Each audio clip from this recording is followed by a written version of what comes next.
Welcome back into Talk Off, everybody. It is Friday, January 20th.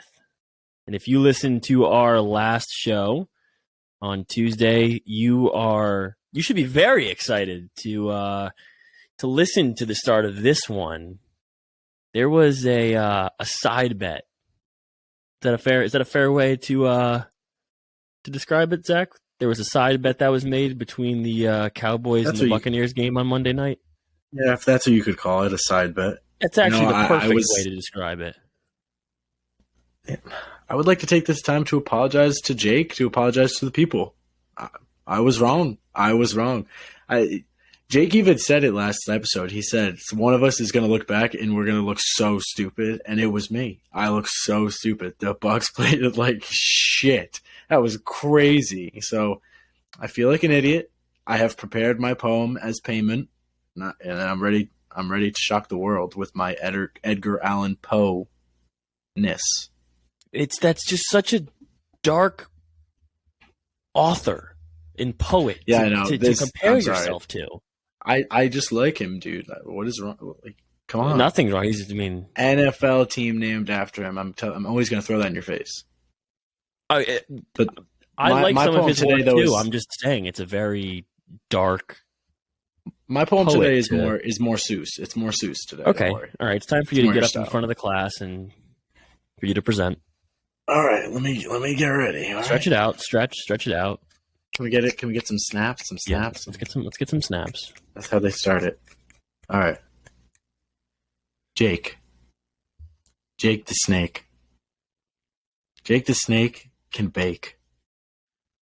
Jake the snake can bake a cake. The Cowboys killed the Bucs.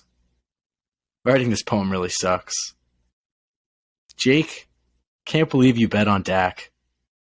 Although I have to admit, he did a good job at quarterback. Thought I was going to be right. But unfortunately, the Bucs didn't even put up a fight. This poem is really bad, I know. Yeah, this poem is really bad. I hope it made a lot of people mad. And one last fuck you to Tom Brady. He played that game like a big fat old lady. Thank you. Get some snaps in here. Let's get some snaps. That was very good. That was very Dr. Seuss-esque. That was very Seuss. It really pains me that I had to write that. I was really hoping Jake would have to do it, but this is where we are. I think Tom Brady were terrible. Tom Brady would be very offended if he heard you say that or read that. I think we can confirm now, if Tom Brady hears that poem, it's officially confirmed he's not a New England Patriot next year. I mean, I guess. I hope he would forgive me. If I ever met Tom Brady and he was like, if he came up to me and was like, I heard that poem, you son of a fucking bitch. I would be really happy, honestly, because then that means he would listen to our podcast. That'd be pretty cool. Yeah, I was going to say, if you ran into him on the street and he's like, you're like, hey, man, I'm Zach. And he's like, Tom, nice to meet you. Wait, aren't you that guy that wrote that poem that said I'm an old lady? Big fat old lady, actually. The more adjectives in there, the better. Exactly. I wanted it to be slightly hurtful, but also playful, you know. I hear you. That's why I went, like I said, I went for Seuss. So it is a special day today, and I wanted to point this out.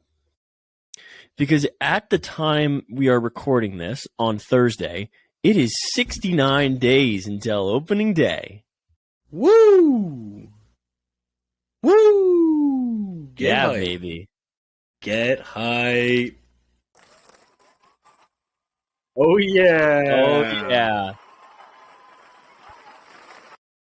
Good work, Producer Meat. That was sick. So, Zach, I want to get your opinion on something. I was doing a bit of research for today's show, That's never good. And I saw a quote from Brandon Belt. He was on, I guess, it looks like it could be a podcast or a local radio station in Toronto. He's labeling the Blue Jays World Series favorites, and I kind of want to just get your opinion on that because I think that's a hot take. It doesn't surprise me coming from a player of the team, but it's just a little bit of a interesting thing to say when historically the Blue Jays haven't performed well in the postseason in the last decade or so. They've been kind of chokers in this role. Yeah, it's coming out and saying you're World Series favorites. It's a strong accusation, I guess I'll put it that way. I would put them more in their World Series contenders, I think. I think they're definitely contenders for the World Series this year if you look at the pieces that Toronto has returning from last year and the pieces that they gained this offseason and Varsho and tons of other ones that we've talked about, including Bell. They're definitely World Series contenders. Are they World Series favorites? No. Everybody in the league knows that there are a few World Series favorites, and I think we would say the two New York teams are probably the top two, followed by Dodgers and the Padres, which is most likely what it is at this point. Would not say Toronto is a World Series favorite.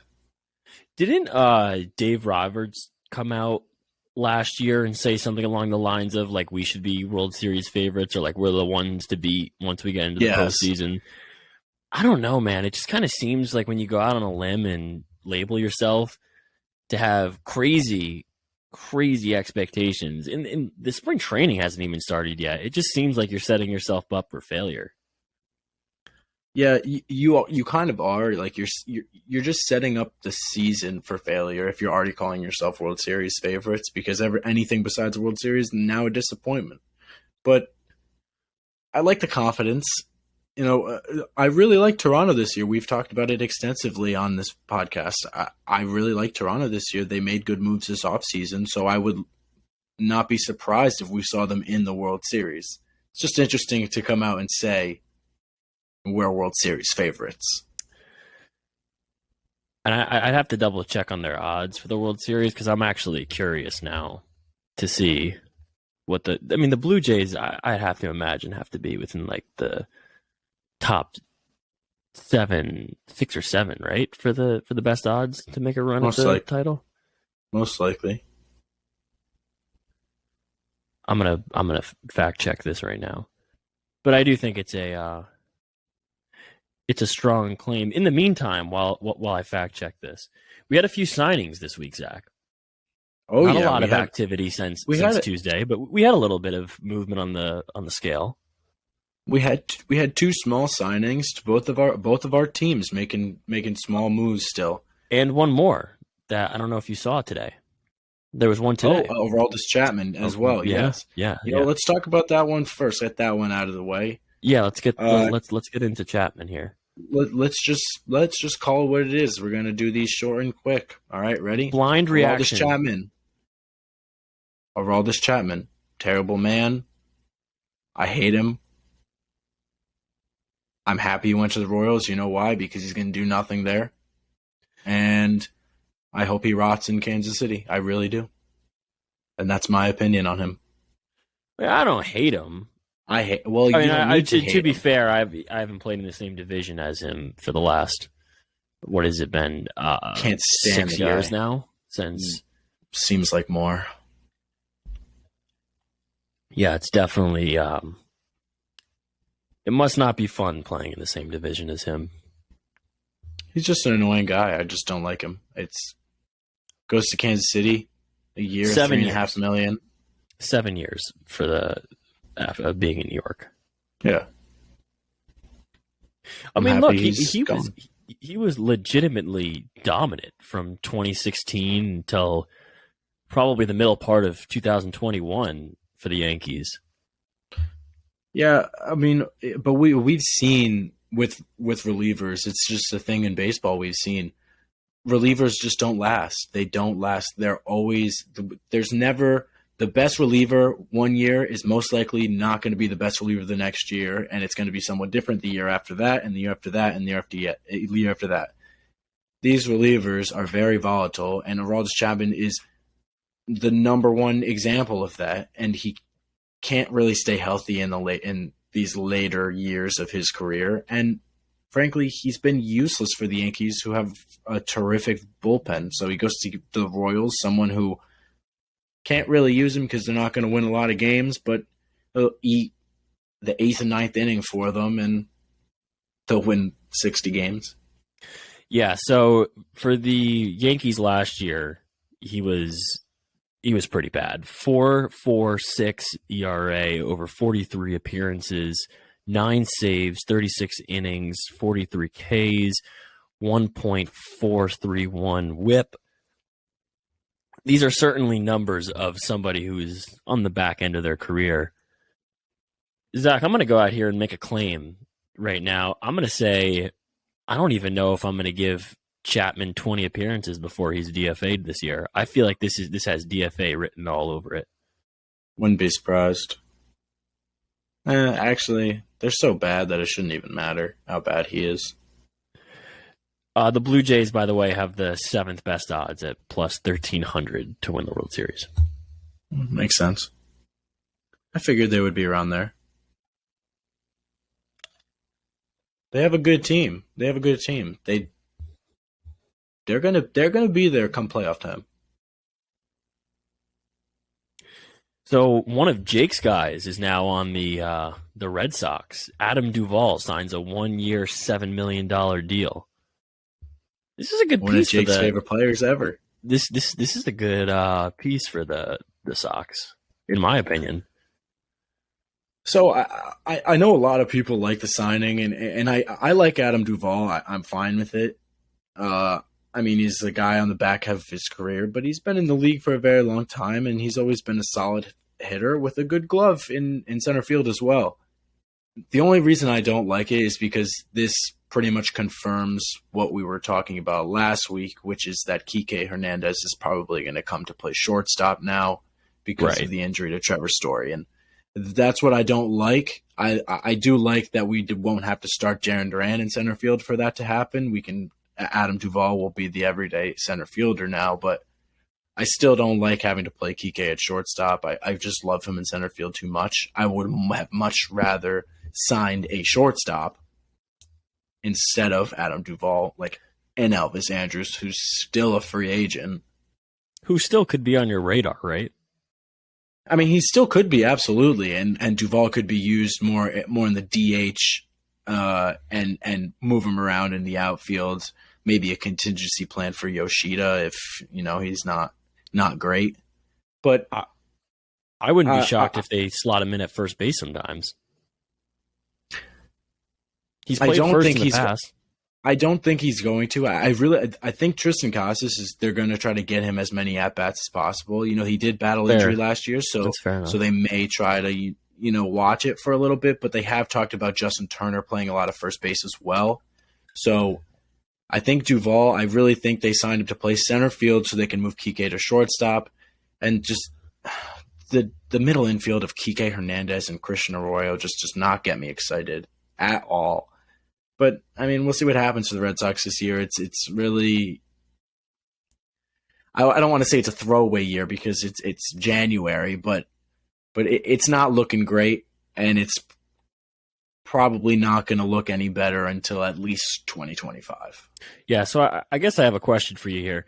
So you really let a pitcher go in free agency who is probably at this rate the only guy who's been healthy for you guys in a decent amount of time. You get rid of you let pretty much your really only shortstop option walk, but you continue to sign these veterans to deals. So I'm just curious, what's the end goal here? Well, I think the end goal for this season really was to try to get under the luxury tax. And that's why you saw – so the Red Sox had put in an offer to Nathan Eovaldi, and as soon as they saw that Xander Bogaerts went to the Padres, they immediately went into, okay, let's get under the luxury tax. They were absolutely fine with being above it. If Xander was going to sign, he did not. So they said, let's try to get under it. That's why they pulled the offer from Nate. And that's why I think they're making these weird moves that a lot of people don't understand. And Red Sox fans, if you're out there and you're listening, hey, let me speak to you guys. It's gonna be rough. It's gonna be a rough season. We're gonna go through it. It's gonna be bad. We're gonna get a lot of guys probably in AAA that are coming back up again, just like last year, pitching for this team. So buckle in, because it's gonna be a rough season, and it's probably gonna be a rough 2024 as well. Until our next core of guys can come up from AAA and AA and even single A, we're gonna, be in that kind of those bridge years. Yeah, but going back to the Duvall signing, I don't think this is something that Sox fans should really, hang their heads low about. You're signing a guy who, let's not forget, in 2021 had 113 RBIs and 38 home runs. He's not gonna hit for average, but this guy's got some serious pop. And if you give this guy, if he's healthy and he plays 140, 145 games, he can legitimately produce for you in a 5-6 hole in this lineup. No, I'm not upset with the signing. I do like Adam Duvall. I think he's going to be a very good hitter, especially at Fenway. I think he's going to pull a lot, over that monster in left field. But like I said, the only thing I don't like about it is that Kike Hernandez has to play shortstop. But that's just the unlucky part of my life and the Trevor Story situation that has nothing to do with Adam Duvall. I do like the signing. This team really lacked pop last year and the year before. We were very low in home runs in the entire MLB. So I like it. I like the signing. The other signing this week, the Metsies lock up Tommy Pham to a 1-year deal. I'm not sure what the terms of that deal were. I didn't see any. I didn't see any either. But I'll say one thing. Let's not invite Tommy Pham to the Fantasy Football League this year, fellas. Anyone on the Mets listening? I don't think anybody is going to make that mistake again. So we get Tommy Pham for additional outfield depth here. I know the team was looking for depth for a while in the outfield, and this was the move that ultimately we had to make. There obviously wasn't a lot of options in the free agent market. Probably would have had to look elsewhere for another option. And boy, when I tell you, like, the Mets really had their sights set on Correa, and we probably could have done something like a Benintendi, kind of pisses me off a little bit, because I'd rather have Benintendi in left than Mark Canha. But I guess now we're stuck with no, of course. But now, I'm not complaining with Canha out there, and we'll slot Tommy Pham in there to get some solid amount of playing time. So it'll be interesting. I mean, I don't really expect this guy to do anything crazy. Yeah, this is Tommy simply Pham, this is a veteran who's coming in to get at bats and play a role. So I think a reasonable. Sorry, Zach, you can go. No, I'm just saying. I was just going to agree with you. He's not going to do anything crazy. He's going to be the fourth outfielder for the Mets, and the reason I like this signing is because the Mets losing out on Carlos Correa changes a ton of situations for them. That was going to be your everyday third baseman for the next bunch of years, and most likely they were going to slot Brett Baty into that fourth outfielder slot in case Mark Canha, got hurt or started to suck. And there's a lot of the outfielders that the Mets have are very injury prone, with Canha and Marte in the corners.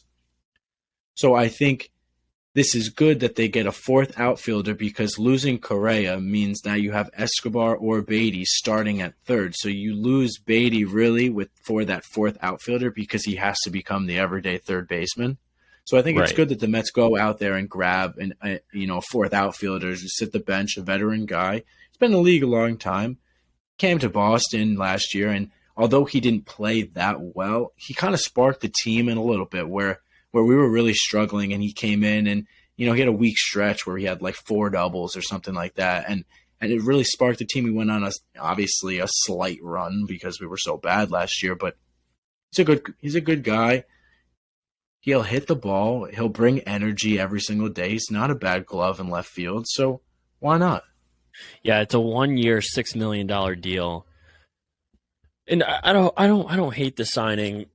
I don't hate the signing at all. He's a good defensive player. He's quick. He's got a decent amount of pop for a guy who will be coming off the bench and pretty much has come off the bench for the last few seasons.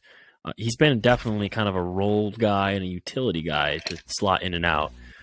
What'll be interesting moving forward into the season is there's been a lot of talk about Beatty maybe getting some reps in the outfield as well as McNeil, which we've seen McNeil in the outfield now for 2 or 3 seasons. Another interesting thing that I saw today, the Mets are having David Wright go down to Port St. Lucie in a month to work with Vientos and Beatty at third. So it'll be interesting to see if their defense develops enough to maybe take away some time from Escobar over there at third. Wouldn't that be nice? It's definitely going to be tough because Escobar he's a good hitter, man. He's a really good hitter. I think that's something that was forgotten about during this whole Correa ordeal. The guy is still a very good major league hitter. I'm not going to go ahead and call him elite. He's a very good hitter. He's better than we'll get better offensive production out of him than we can get out of Beatty and Vientos. At least as of right now, what we've seen. I guess that's fair. All right, you want to move into the bulk of the episode? Let's move into the main segment of today's episode. Do you want me to introduce it, Zach, or do you want to introduce it? I don't. You go ahead. To be frank with you, your idea, buddy. Okay, man. So today we are going to take the 2023 MLB draft order, the top 25 teams in the draft of the first round. And this is the first year that they've been doing a lottery, which I love. Can we just talk about that for a quick second? How cool it is that Major League Baseball is doing a lottery now for the draft? I love it. I absolutely love it. It incentivizes winning and paying. And teams like the Oakland A's can't just keep losing and trying to get number 1 overall pick every time because it's just not fair to the rest of the league. I love the lottery. This is a huge step for baseball. I know, Zach, we've spoken about this before, what the next step is for baseball in terms of draft. I don't know how they're going to do it, but there needs to be a way to trade picks in some capacity. I do think that it's going to eventually come, some sort of trading picks or something of that sort. I think it's coming, but just not yet. Baseball's so behind on stuff like that because it's such an old sport. It's so weird, but yeah, I do think it's I think it's gonna come eventually. All right, not to get sidetracked here, let's get back to our main segment here. So we're taking the top 25 teams in the Major League Baseball draft. Pittsburgh has the first pick. San Diego with the 25th pick here. We are taking the 2022, so it's an older list, but it still holds well.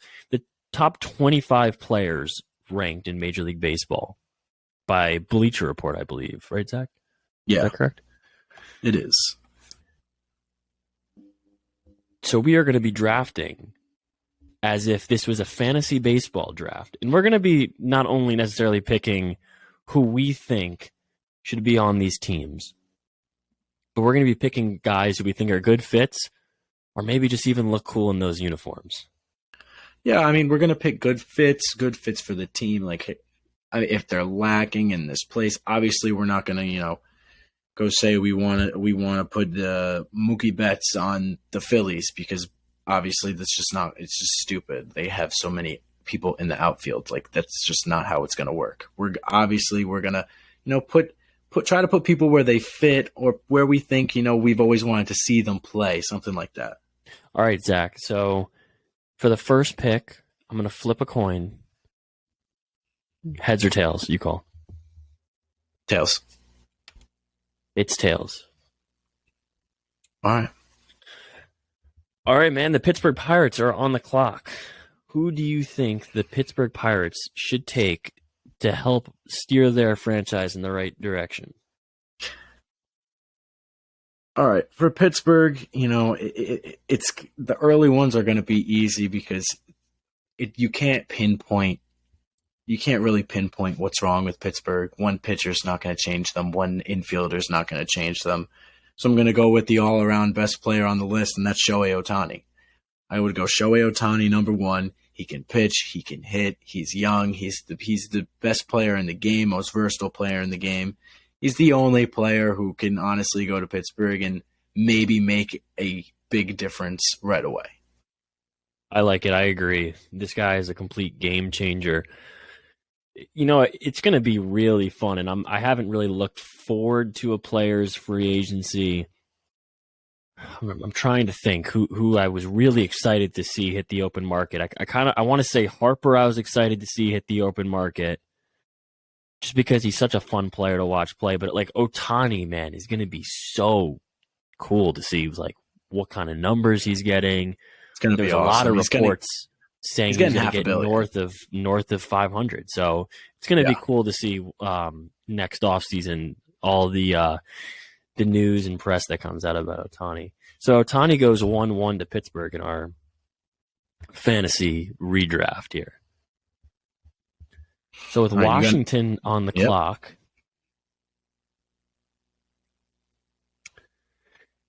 I'm gonna like you said, I'm gonna go with the easy pick here because I think he's the second best player in baseball behind Judge. Oh, excuse me, besides Ohtani, and I just gave away my pick. It's gonna be Aaron Judge. If Ohtani wasn't a pitcher and a hitter, I think Judge would be the best player in the game, hands down.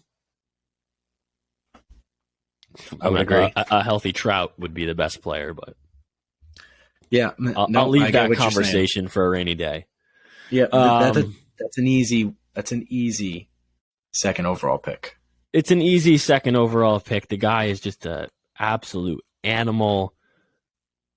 Judge would look so cool in those red and navy blue Nationals threads. Which, by the way, is not a real team, so have fun picking second for the.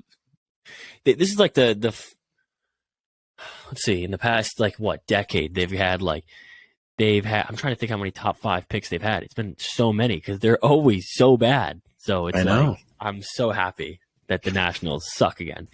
So Nats fans, dream it up. Judge is yours for this fantasy implication. He'll never be yours in real life. You suck. Next on the clock, the Detroit Tigers. This is honestly tough because I could put anyone on this team and they would be immediately so much better. Mm-hmm. But I think for the Tigers, and you might question me a little bit, but I'm going to give him Sandy Alcantara. Ooh. And that's because I want to throw it back to the Tigers days when the Tigers had just a nasty rotation and they were a team where you didn't want to go face the Tigers with Verlander and Scherzer and Porcello and they had all those and Jordan Zimmerman. The list goes on. So I'm going to give him Sandy Alcantara because I think they deserve a good young pitcher. He's absolutely dominant and I think it would be a shit ton of fun. I like that pick a lot. Texas Rangers at the 4 slot. I am going to go pitcher as well with you here, Zach, and this is also like a controversial pick because there's a lot of good players at the top of the board here. Yeah, that's interesting. I'm going to go and throw Justin Verlander to them, and I'll tell you why. The Rangers have always been an organization who highly value their pitching. And I think if this was a real-life scenario, there's no shot they would let a Hall of Fame pitcher slip through their fingers here. Yeah. I understand what you're saying, but again, this is a team that already has Jacob deGrom. No, I know. For the purposes of this exercise, I think this is what they would be doing. I understand. Historically, I mean, this is an organization who loves their pitching. Nolan Ryan, Bobby Witt, Kevin Brown. It's like Hall of Famer after Hall of Famer. So Absolutely. that's my pick for the Rangers. Next on the clock is the Minnesota Twins. Oh, yeah, the Twins. Now, the Twins are kind of shit. And what they need, I think, is also pitching. And I think they need young pitching. So I'm going to give them Dylan Cease.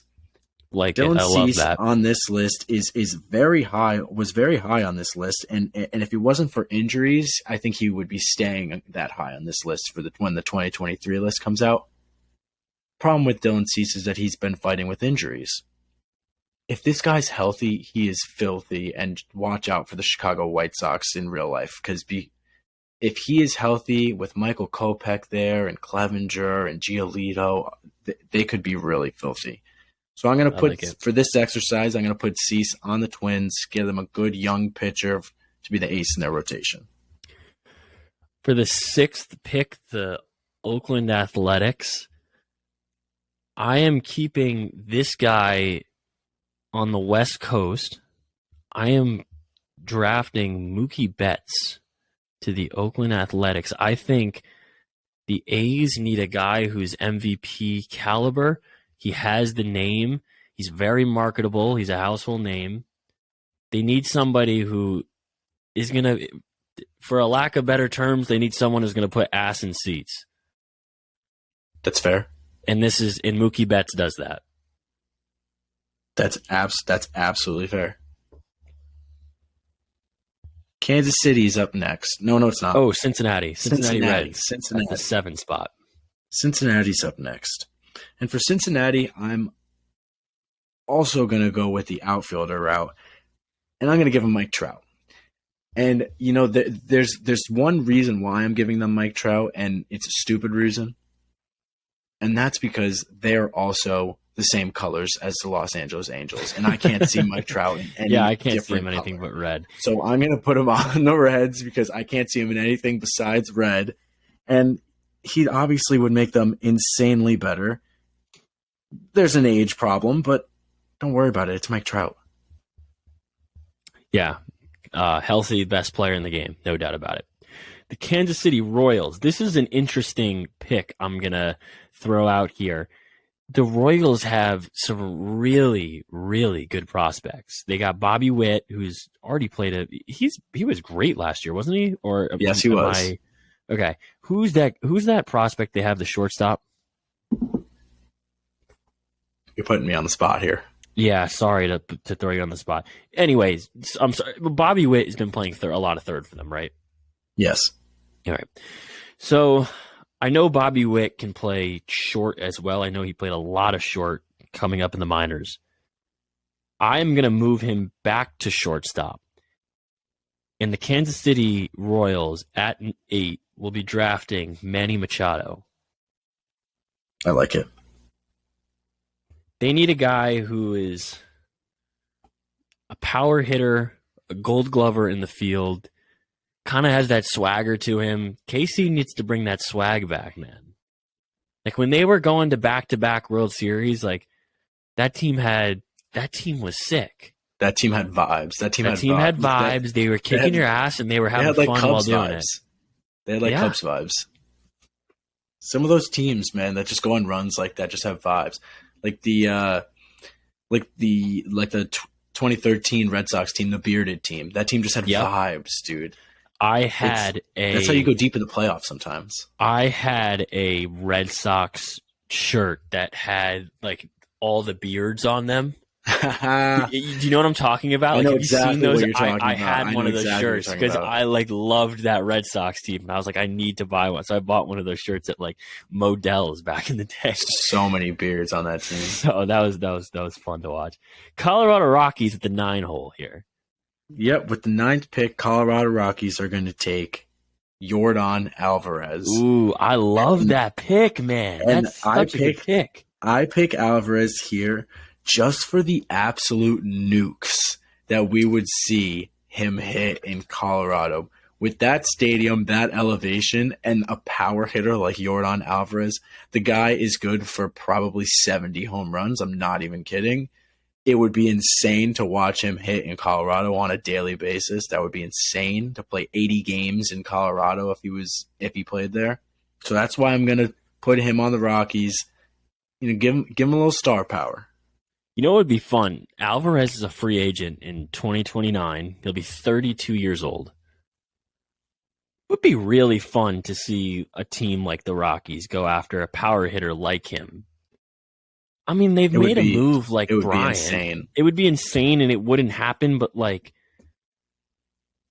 come on, guys. Like, ownership has to start dishing money out. We have to talk about things that won't happen, or else we'll run out of things to talk about. Yeah.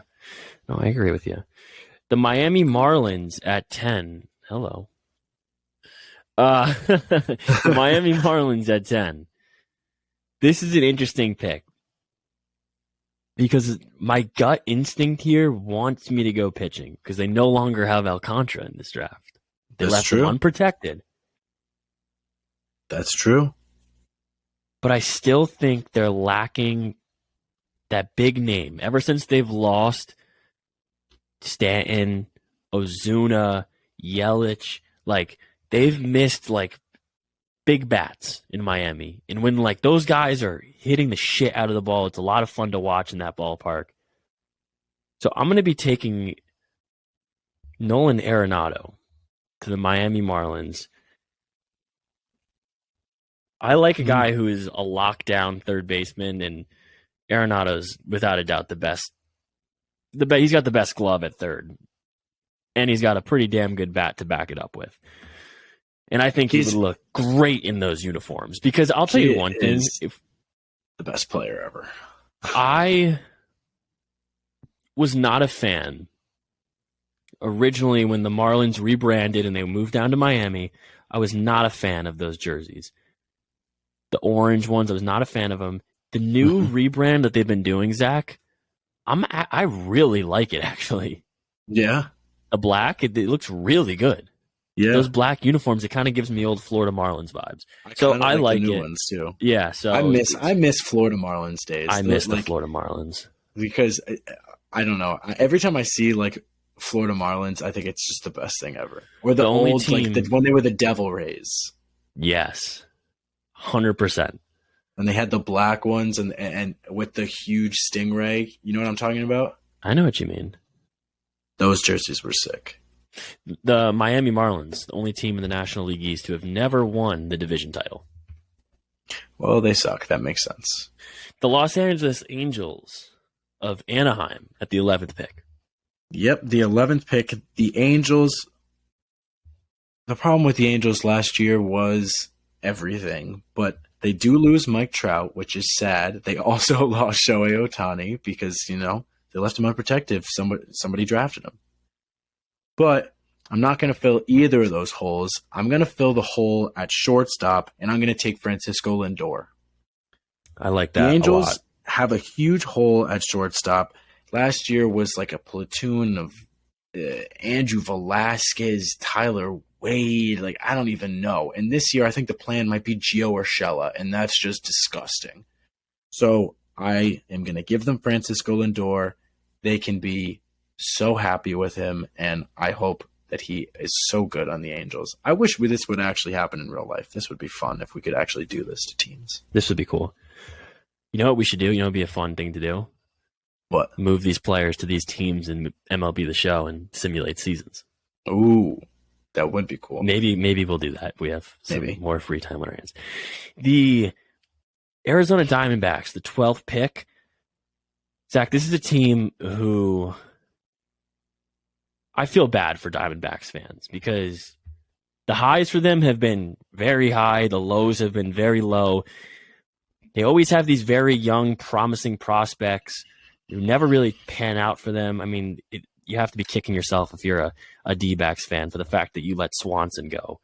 I am taking a young guy here, and this is the first guy who we've drafted 20 and up. I am going, 20 in the rankings and up. I'm going J-Rod No, And I'm drafting young What are you talent to doing? Arizona You are blowing this draft. Why would you do that? because they need young talent. And this Do you know guy who the has best prospect in baseball is? who? Corbin Carroll. Do you know what position he plays? Center field. Do you know what team he's on? Arizona Diamondbacks. You just put two of the best young center fielders on the same team. They need so much more than that. Well, they'll figure it out. This adds star power for him. I hate you. No, I'm just kidding. All right. I respect the pick. That would be a sick outfield. It would be a sick outfield. It would be the best outfield. That would be insane to have two of the best young outfielders in the game, probably. I mean, obviously, Carroll hasn't really played yet, but we're just assuming. All right, Chicago Cubs. Chicago Cubs up next. And for the Chicago, we've talked very highly about the Chicago Cubs, and we love the Chicago Cubs. And there's one thing we've talked about the Cubs not having, and that is starting pitching. So I'm going to go ahead, and I'm going to give them Carlos Rodon. Love it. They get a nice lefty in there. I'm telling you, he's proven he can stay healthy now. He's fine. He will be great addition to the Cubs. Finally get an ace in that rotation that's not Marcus Stroman or Jameson Taillon. Those guys can step back, step into easier roles, and have Rodon go out there and throw 190 innings and strike out 230 fucking people. So that's why I'm going Carlos Rodon on the Cubs. That would be sick, and they would be really good if that happened. With the 14th overall selection for the Boston Red Sox. Oh, no. Don't do me dirty. I am taking Jose Ramirez, baby. I'm filling that gap at third base immediately. Okay, I think you have to think this is probably the only pick that you make here, right? Why are you filling I don't understand why you're filling a gap at third base. Devers is still there. He wasn't on this list. Oh, fuck. I am so dumb. I thought Devers was on this list. We haven't now. All right, well, I can't go back on the pick, so... Go back. You can go back. Okay. Thank Absolutely. you. Go ahead. Thank you for that. I haven't erased it from my list yet. So that was a gift. I am taking Paul Goldschmidt. This is a guy who would absolutely hit the shit out of the ball at Fenway.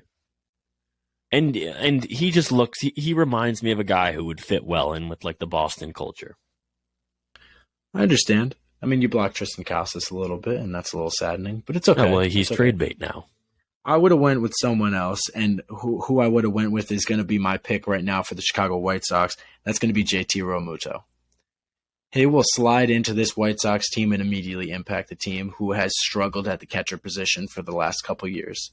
They have gotten absolutely nothing out of Yasmani Grandal for the past 2 years, and it has killed them. He can't catch, he can't hit. He looks like an old man out there, and he's really not as old as people think.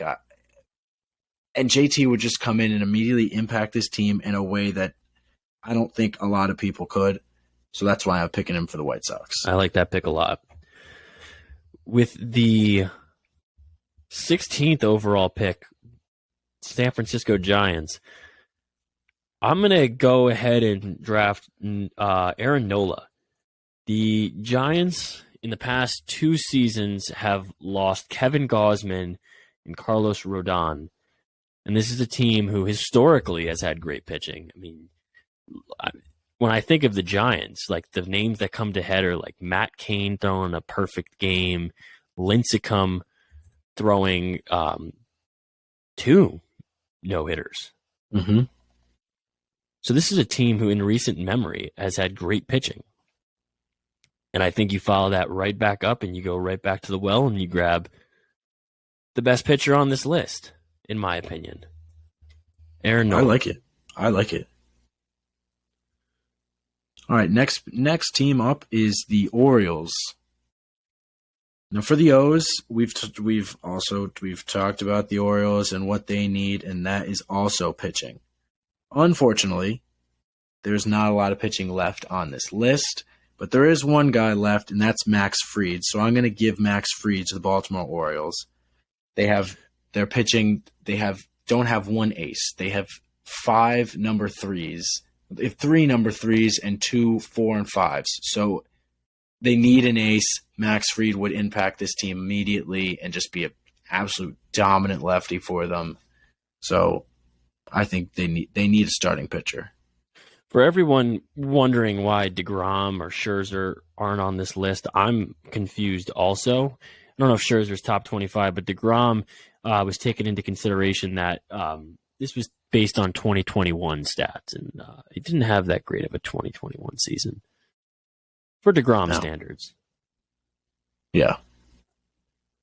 Actually, he was hurt all year. We should What am I saying, dude? I'm thinking of. It's okay. What am I saying? DeGrom, the first half of the season up until July, was going to win MVP in the National League. Yeah. This was under the assumption that DeGrom. This was under the. Okay, so now that I'm reading into this, this was under projected stats, and they projected DeGrom to have a 5.4 record, 3.8 ERA. It only pitched 64 innings because they assumed that he would get hurt. He would probably get hurt. So that's besides the point. Maybe we'll do it again when the 2023 list comes out. Right, maybe. So I'm sorry, who'd you pick for the O's at 17? Max Fried. Yeah, that's a good pick. Now they'll have two lefty pitchers in Means and Fried in there. Mm-hmm. The Brew Crew on the clock at 18 overall. Man, this is a tough pick. It's getting tough now. It's getting tough, and I think I'm going to go. To be honest with you, I see Freddie Freeman on this roster. I see Freddie Freeman on this roster, so I'm going to go Freddie. I love Freddie. He just seems like such a nice guy, and he's such a talent in this game. MVP caliber player. He fits the mold of this team and the look of what this team is trying to put out on the field. Just a fun guy. So I'm going Freddie Freeman. You took my pick for later on. Not for this one, but for later on. The Tampa Bay Rays is the Tampa Bay Rays, and for the Tampa Bay Rays, I'm debating between two. But I'm going to give him Andres Jimenez because I feel like Andres Jimenez kind of looks like he should be on the Rays. You know, it's just like a contact guy. Just developed talent. Developed just raw talent. Just a great overall player. Definitely a great clubhouse guy. I absolutely would love if he was on the Rays. Well, I would hate it because AL East, but I think he would be really solid on the Rays, and they would be able to develop him in a phenomenal way. I love this pick. So next on the clock, 20th selection, Toronto Blue Jays. It's getting tougher. I am going to add to their bullpen here, and I'm going to throw Edwin Diaz in the Blue Jays. I like that. You bring in a guy, Diaz, who is the best closer in the game, best reliever in the game, has the most electric stuff, damn near unhittable. And I think if you add him into the mix with the Blue Jays, maybe Brandon Bell could be correct in saying with the World Series favorites. You never know. Next up, St. Louis Cardinals. And because of the loss of Nolan Arenado, I am going to put Jose Ramirez on this team.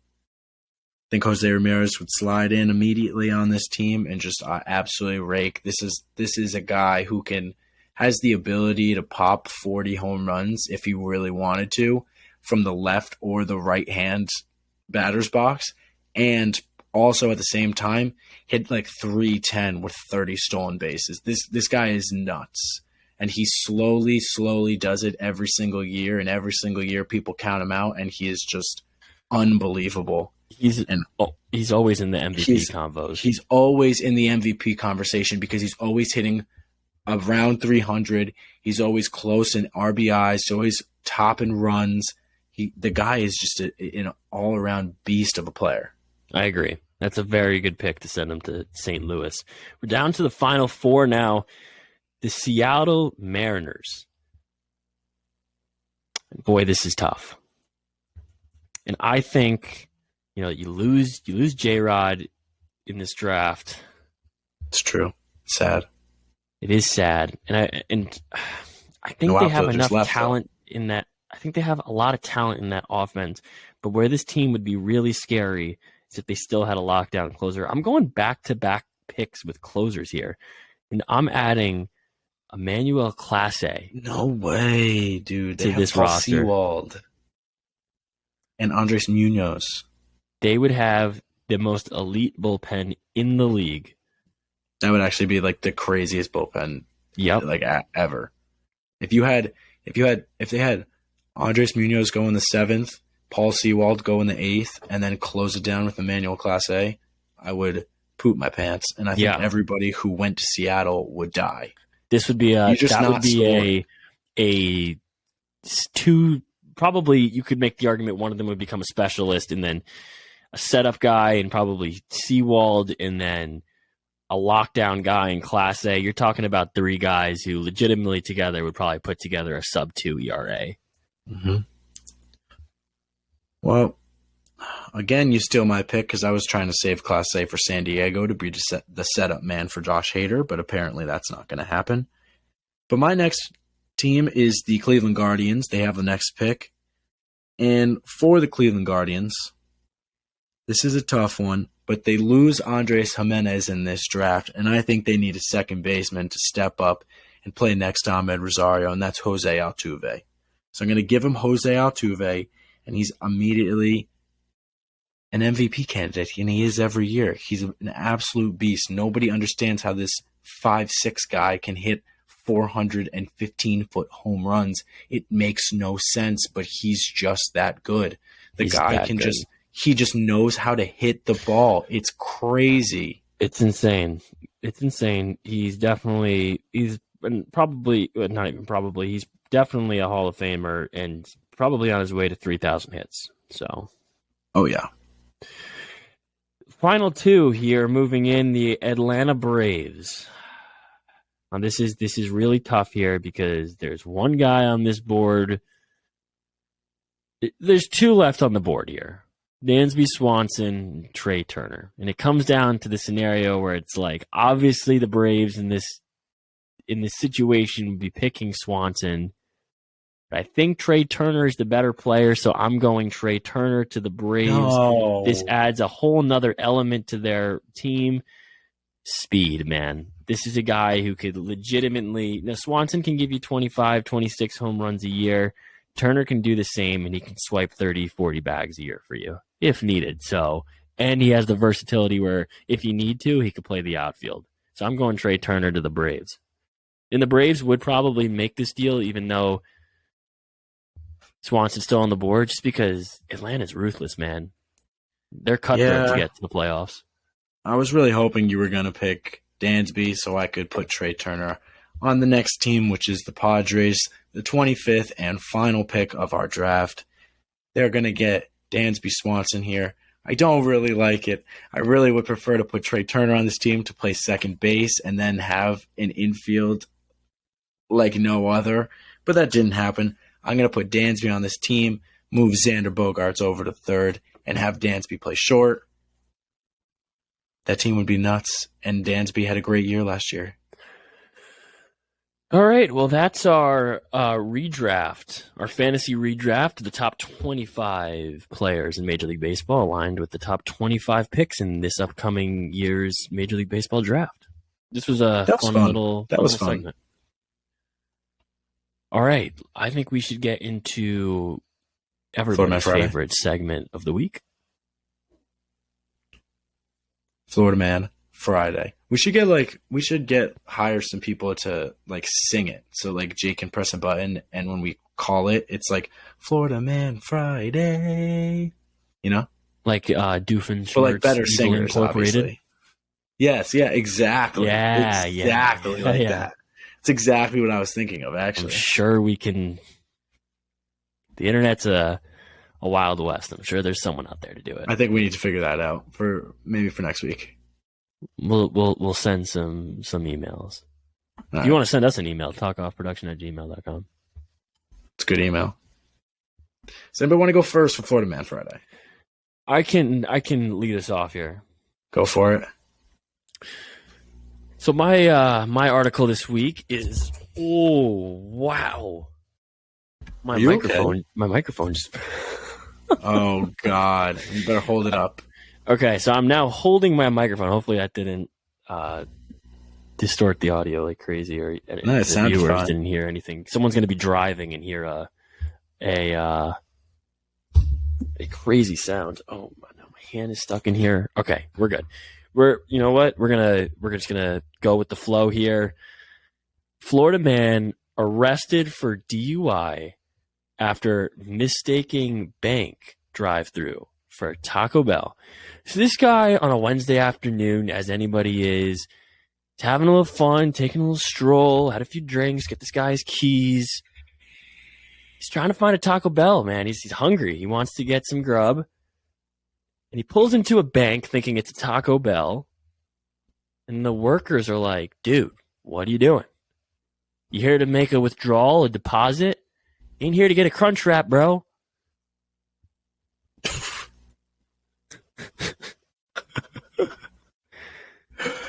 So the manager told deputies that after beating on the car's window for, in quotes, some time, he was able to finally wake up the driver. Upon waking up, the driver asked the manager for a burrito before driving away. After being informed he was not at a Taco Bell, deputies later found the car and made an arrest for impaired driving. Poor guy. I'm now going to fix my mic while I pass it off to Zach. I feel bad for that guy who wanted a burrito. But my Florida Man Friday is, you know, a little bit different from Chris's. No burritos. Title of the article is Florida Man Tries Robbing Publix with Stapler. So this young man walked into a Publix, slid a note to the cashier lady, and it said, "I have a gun. Give me all the money that you have in the register." He did not have a gun. It was a stapler. The lady called the police. The police came. They eventually arrested the man for armed robbery and found him with no gun, no BB gun, nothing that looked like a gun. The man was just holding a stapler in his pocket. What an idiot. I really thought they only did that in movies, but apparently they also do it in Florida. I feel like I don't even know what to say about this guy. Like, how stupid can you be? So that was Florida Man Friday, everybody. Florida Man Friday, the greatest. Chris is going crazy with this mic right now. He is going absolutely. I'm having a lot of trouble. I'm having a lot of trouble over here right now. Well, why don't you just wait until we're done? Negative. This has to happen now. All right. Apparently that needs to happen now. We'll give Chris a little bit more time by getting into some music. It's time for picks, everybody.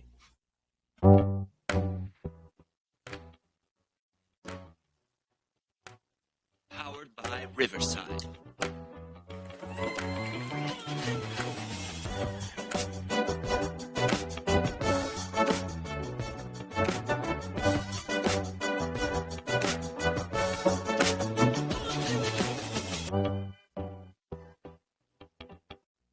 Guys, I'm back.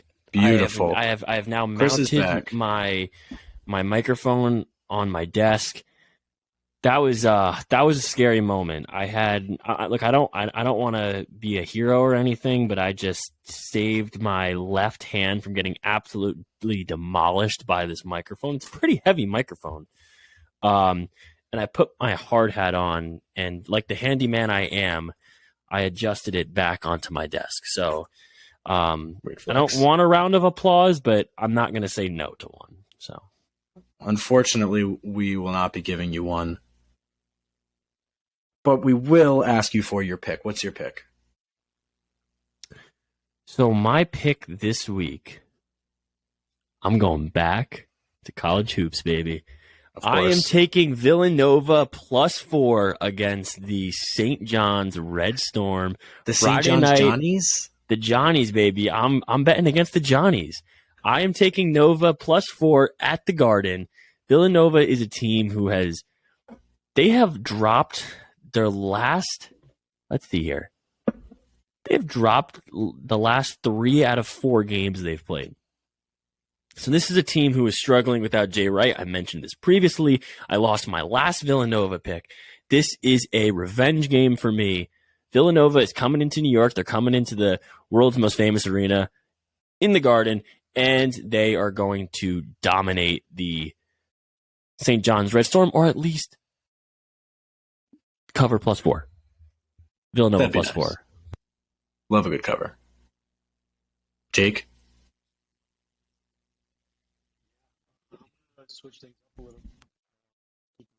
So I'm going to go with the NFL Jags-Chiefs game. We're going over 53. I'm just hoping for a lot of points. Trevor Lawrence never loses on Saturday. It's true. Never loses on Saturday. I actually like it. I really like that game. It has the potential to be an absolute shootout, and I really hope it is. All right. I guess that means it's me. And wins are hard to come by nowadays. They really are. Been struggling a lot. Kansas lost on Tuesday. Overtime game-winning dunk by Kansas State crushed my dreams. It was very sad. So I'm 4-5 now. Got to get back to 500, and I got to do it the only way I know how.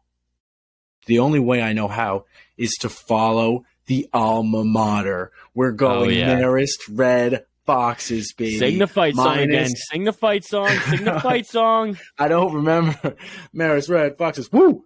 That's going to be the new fight song. We got to roll Foxes. We got Marist -2.5 against the St. Peter's Peacocks in Poughkeepsie, New York, on Marist campus. I love the Red Foxes. They're going to get me back on the winning train. Let's go. Screw St. Peter's. They went on a run, so everybody transferred. They have no one. They lost Doug Eddert. That's the only person who was a beast for them. Let's go, Foxes. Roll Foxes. Fuck the Peacocks. Yeah. Did you win the last? I think it's time Marist? for roulette now. Did you win the last Marist bet? Of course I did. They were +5.5, and they won by 17. All right, so it's time for roulette. This part of the show is becoming really sad, by the way. It's becoming really, really sad. I just want to win. So do I, man. I really want to win this. Oh. Trying some. Oh, wow. Oh, shit. We have a live dealer? Let's go. Oh, okay. So the random number is 25. We didn't feel great about this pre-show. Are we spinning? We're doing live roulette right now on stake, so we have a real dealer. We're spinning. 26. Are you fucking kidding me? Oh my God, are you kidding me? That's twice now where we've gotten the number right next to. I thought our number was 26. It's 25. 25. Oh, fuck. Well, we'll get them next time. No, I'm tired of that. I'm tired of it. This is stupid. Zach, random number 1 over through 37 right now. Go. Just No, go. 7. Just don't. What? 7. All right, we're doing an extra spin for the weekend. Another one. So, like we said last episode, this is not gonna okay. be We are spinning. It's gonna hit. 7. Oh my God! Are you fucking kidding me? It was 25. Are you serious? Are you serious, dude? Of course it was. Oh No way. There's no way. Oh my God. That is crazy. I That's what I'm saying. We're destined never to get it. We're not going to get it ever. That's nuts. Wow, that was unbelievable. Once again, everybody, if you want to support this podcast, follow us on social media at the Talk Off Pod on Twitter, Instagram, TikTok, and YouTube. Check it out. Give us a follow. Give us a subscribe. We'd really appreciate it. Thank you for listening. We love all of you. And remember, guys, you are one day closer to opening day than you were yesterday. Yes, you are. Enjoy the See you weekend, guys. everyone. Sit on the couch, eat some crappy food, drink some crappy beer, watch some football. Have a good weekend, everybody. Come back on Tuesday.